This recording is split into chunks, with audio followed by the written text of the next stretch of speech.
Bienvenidos al cuarto módulo del MOOC de operaciones dentro del Micromaster de gestión de servicios. En este módulo vamos a hablar de la gestión del precio como una variable dentro de la estrategia de servicios y de la operación. Vimos en los módulos anteriores el enfoque en procesos, la gestión de la capacidad y la gestión de la espera.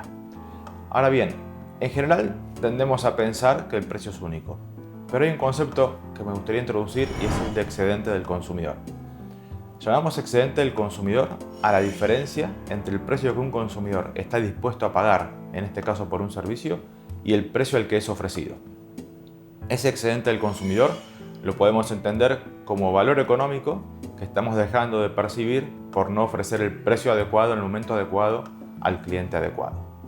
Por otro lado, puede darse el caso que simultáneamente tengamos personas que paguen menos de lo que están dispuestas a pagar y por otras personas que no consuman nuestro servicio porque está por encima de su voluntad de pago. De nuevo, esto si consideramos que el precio es único. Ahora, ¿qué pasaría si tuviésemos distintos precios para los distintos grupos de personas que están deseosas de contratar nuestros servicios? Pensamos entonces en el concepto de segmento, donde agrupamos consumidores en función de sus preferencias. Y así, si tuviésemos por ejemplo 4 segmentos, parece natural ofrecer un servicio a 4 precios diferentes en función de las preferencias que va revelando cada uno de estos grupos de consumidores.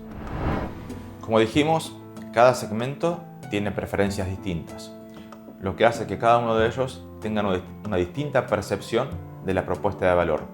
Y esto naturalmente habilita la voluntad de pagar distintos precios por un servicio que, si bien objetivamente puede ser similar, desde el punto de vista de la percepción es totalmente diferencial. ¿Hasta dónde podríamos bajar el precio del servicio ofrecido? Tenemos 2 límites teóricos iniciales. El primero, y más numérico, es hasta donde el precio de venta iguala el costo variable del servicio que estamos ofreciendo. Y el segundo, y tal vez más importante, es hasta el punto en el cual se ve afectada la imagen de marca de lo que estamos ofreciendo.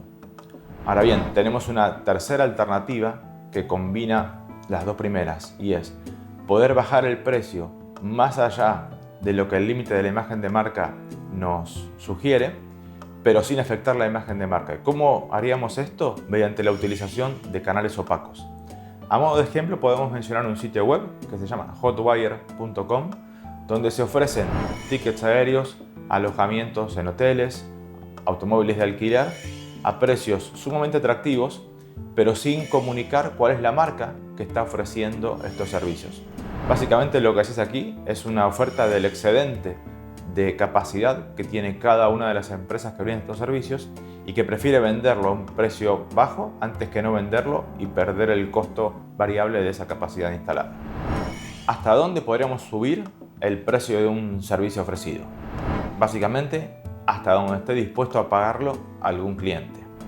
¿Qué podemos hacer para que un cliente esté dispuesto a pagar más? Principalmente, entender sus necesidades. Entonces, si por ejemplo pensamos en un cliente que tiene una urgencia para tomar un vuelo, no hay ningún problema en sí o sí ofrecer ese vuelo a un precio determinado, ya que tenemos recursos tales como bajar pasajeros que hayan comprado ese mismo asiento a un precio menor, ofreciéndoles en compensación una noche de hotel, una cena en un buen restaurante, pasajes aéreos a futuro o lo que fuera, siempre y cuando el costo de la compensación a estos pasajeros fuese menor que el excedente de precio que estamos cobrando al pasajero que está necesitando viajar en este momento. Ejemplos en el día a día de estos precios variables o de esta gestión de precios los podemos observar en los distintos valores de las tarifas dentro de una misma cabina de un vuelo, en el distinto valor que tienen las habitaciones de hotel en función de la época del año y de la demanda que está experimentando ese hotel en el momento observado, en alquiler de automóviles, en cualquier actividad donde lo que se ofrece se puede entender como un stock perecedero. Finalmente, para un hotel, para una línea aérea o para una empresa de alquiler de automóviles, una habitación vacía durante una noche es una pérdida, es capacidad no utilizada, un asiento vacío, lo mismo para una línea aérea, y un automóvil que no ha sido alquilado genera el mismo tipo de perjuicios para una empresa de alquiler de autos.